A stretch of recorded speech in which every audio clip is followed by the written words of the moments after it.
everyone. It's so amazing to see you. Hello, Selena, and hello, Elise. Thank you for being here at Most Powerful Women.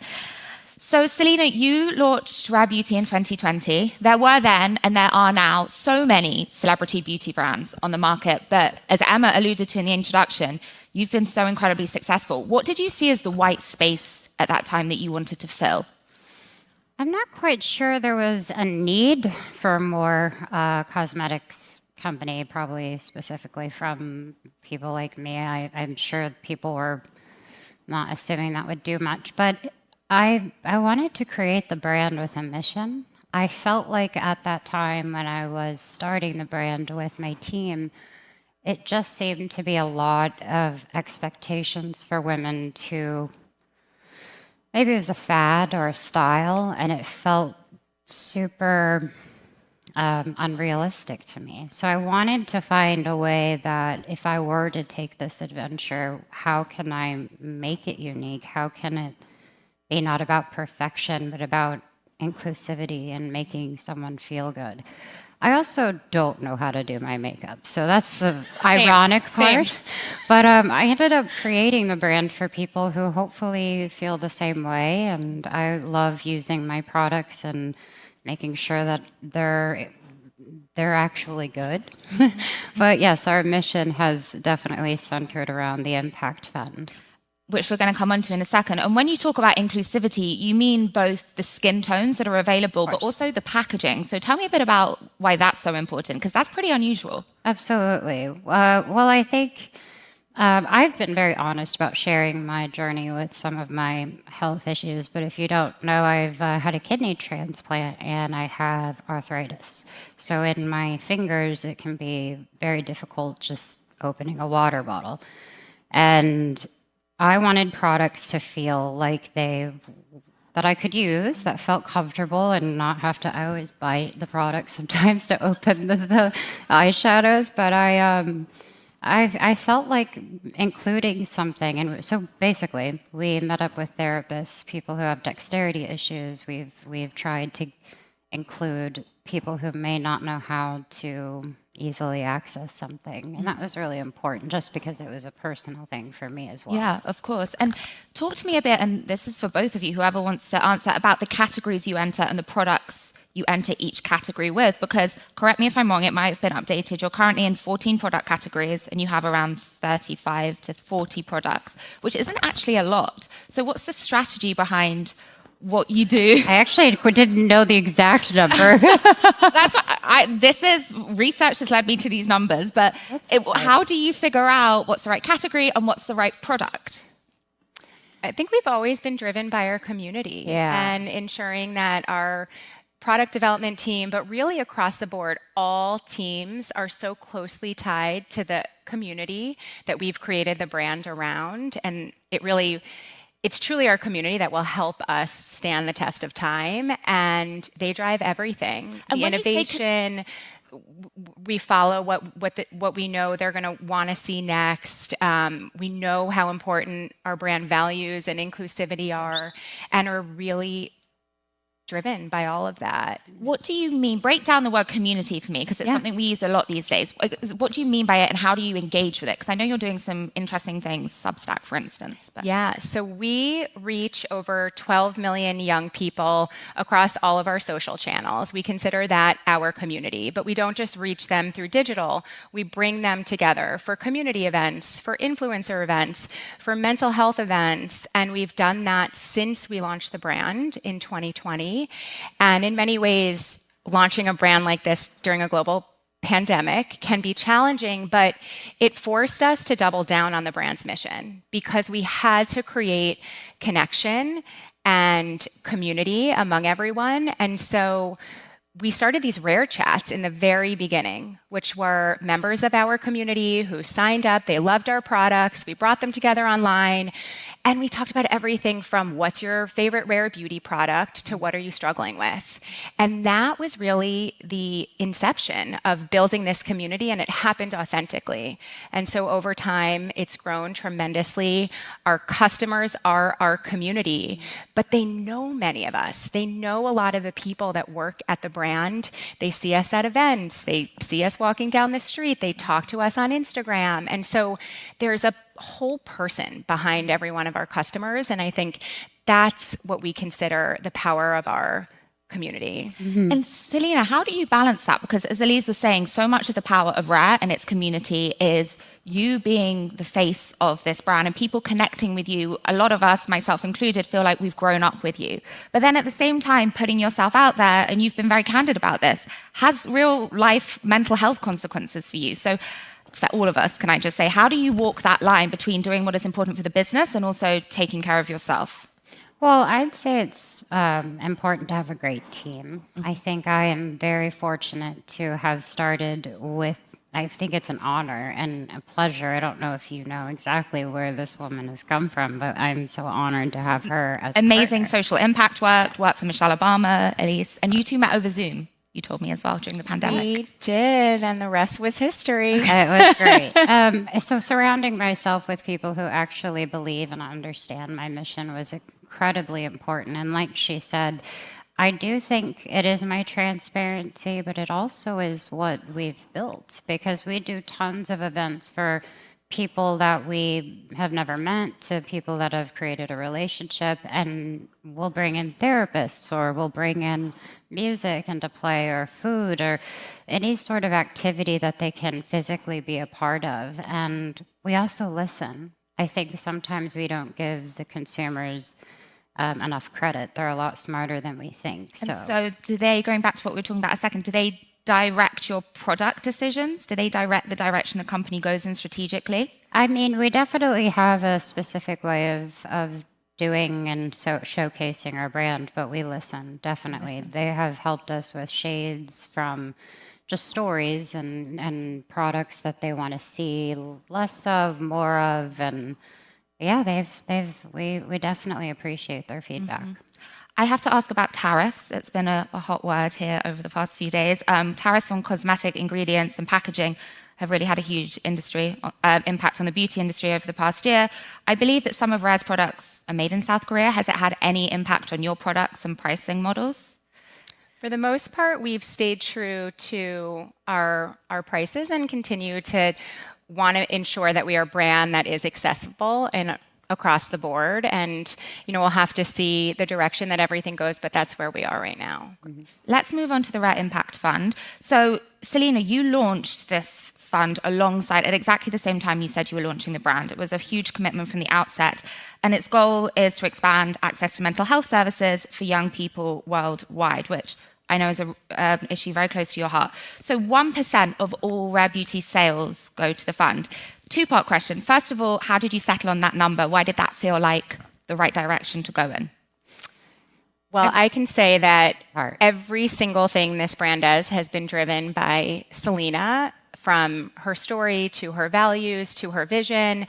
And so making a commitment like that before ever selling a product is something that's really bold and unique. We didn't know what the success of the business would be, and it can be risky to give away 1% of sales, not profit, sales, before ever knowing what the business is going to look like.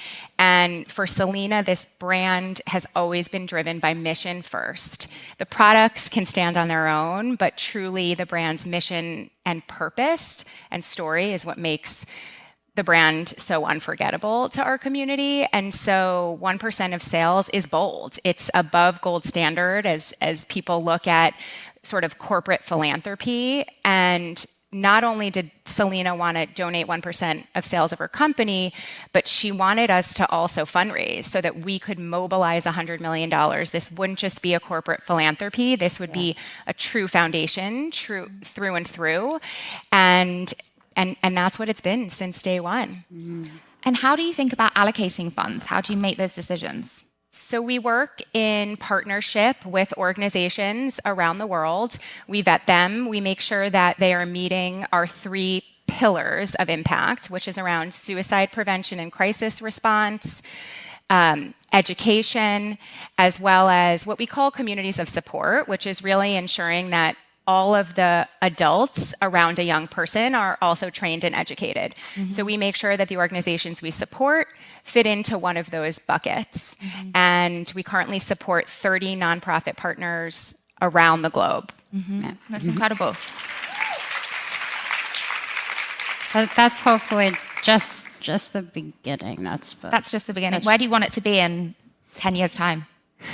I am to rush people. This is an important issue. This is something that often gets neglected, but also, when we started the brand, it was during the pandemic. It was during a really difficult time. So I wanted to see if that would even work. And like she said, I think it is kind of bold and a little risky to do that. But we've also been able to do full days working with our partners where, we did recently 3 days at Sephora where 100% of our fragrance sales went to the Impact Fund.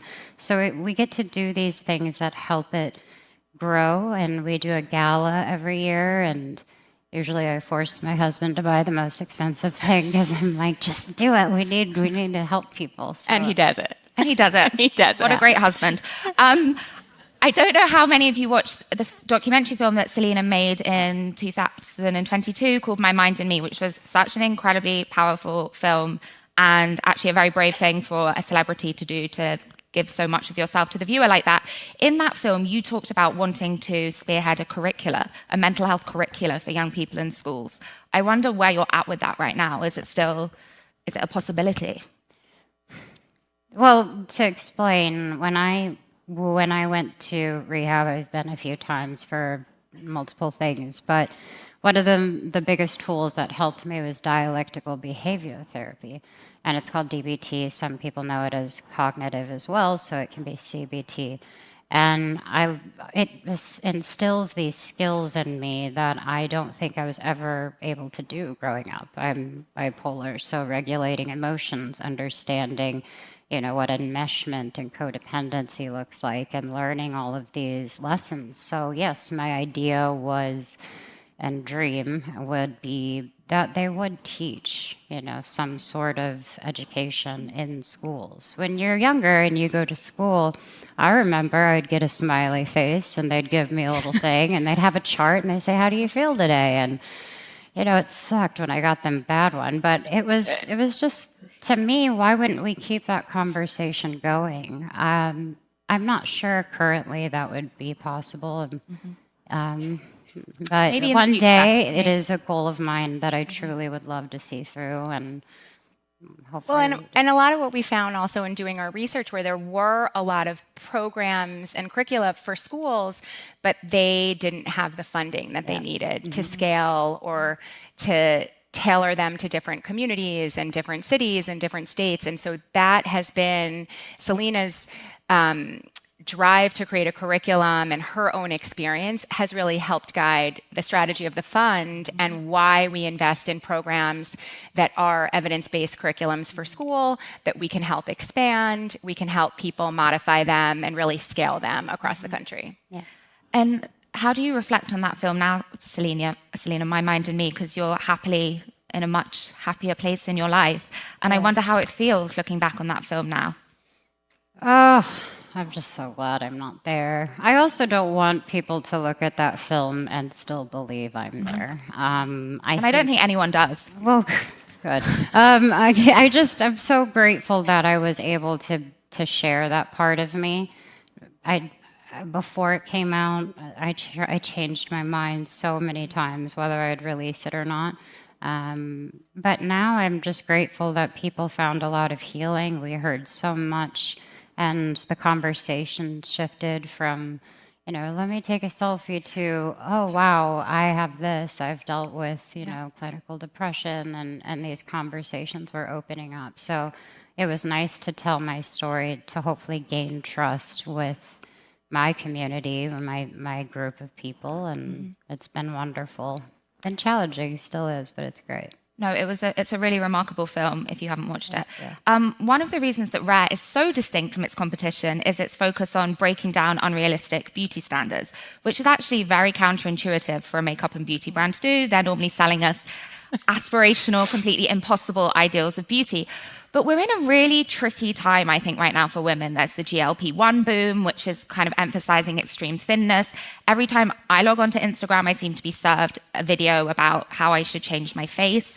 I wonder, does Rare have to adapt the way it's speaking to its community for this moment, which feels quite unique? Not at all. I don't think so. I don't think our we've doubled down. conversation will change. If anything, we will double down on what we mean and how we don't use models. We use people that have felt, that they can be your best friend. I want something real. I think, if anything, and I'd like to mention, so many brands have been doing this. So it's not just us. I'm so grateful to see that there's incredible brands out there doing the same thing in their way, and it makes me really proud. So yeah, it can feel like you get, drowned in videos. Yes, there are videos of me, thousands, of what I should do to my face. It's kind of creepy. Yeah, how do you respond to that? Because it's one thing watching them with someone else. Having that done of yourself must feel quite something. It's weird. Then I get weirded out and I'm like, well, should I dye my hair like red? It's very unfortunate that that's what people are doing now with things like AI. It's interesting to me. It's a scary world, and I do worry for our younger girls. I know you have a younger sister. Yes, I do. So how do you speak to her about it? I'm very vocal. I'm very honest with her. By all means, I'm not her mom, but I do know that she is vulnerable to this new era. I was around when Instagram started, obviously, but I was about 19, and I got to live these pivotal moments in my life in my own way. And I just try my hardest to let her know that not everything that she is looking at is right, but she has a time limit on anything. We have the accounts, her parents, my parents have her accounts, and it's just unavoidable. But you have to find a language. You have to know that it's unavoidable, and you have to just be as cutthroat as they are. And communicative as well. Yeah. Don't just ignore it. Playing devil's advocate for a second, what would you say to someone who says you're a self-made billionaire, you have access to all the hairstylists, all the makeup artists, all the incredible stylists in the world? Why should we be able to relate to you talking to us about being real? Because I'm sure that's what some people very think. Valid. So what would your response be to that? I think for me overall, it's not why I do it.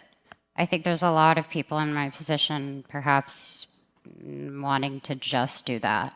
That's not my goal. My goal is always to be remembered by what I've done for people. It's not, and as much as every girl likes to feel, anyone likes to feel pretty, I hate. In a world where fame, glamour, and constant attention are the norm, Selena Gomez has experienced more scrutiny of her personal life than most. Her journey marked by immense triumphs, devastating setbacks, and a relentless pursuit of happiness. But recently, her own statements have captured both fans and critics, as she openly admitted Justin Bieber was a mistake, expressed deep love for her husband Benny, and confessed her past still brings her pain, raising questions about how someone so beloved can finally separate old heartbreaks from new beginnings, why she feels the need to be so candid now, and what her words reveal about the ongoing process of healing, learning, and loving. So let's retrace the story of a woman still navigating her path, still searching for peace, and still striving for joy. For nearly 10 years, the relationship between Selena Gomez and Justin Bieber dominated social media, tabloids, and song lyrics, their constant breakups and reconciliations dissected by fans and journalists alike.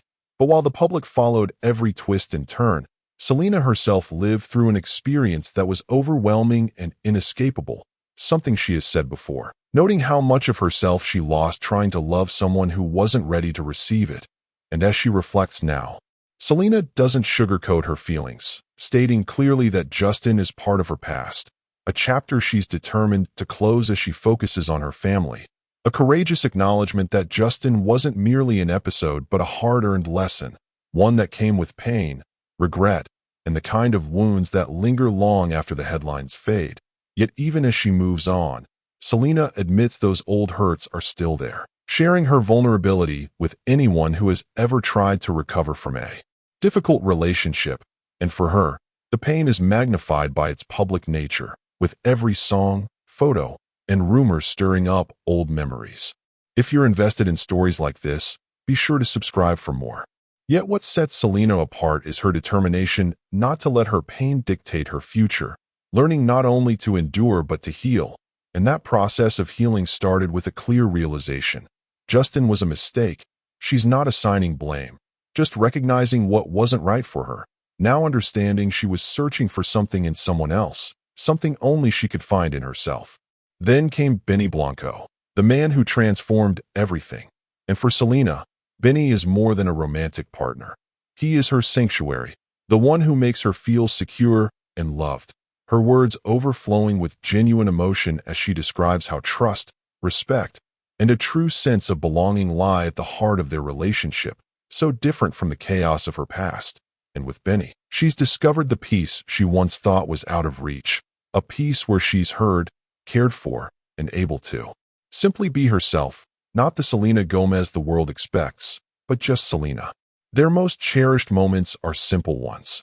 Laughing in the kitchen, relaxing at home, enjoying quiet evenings together.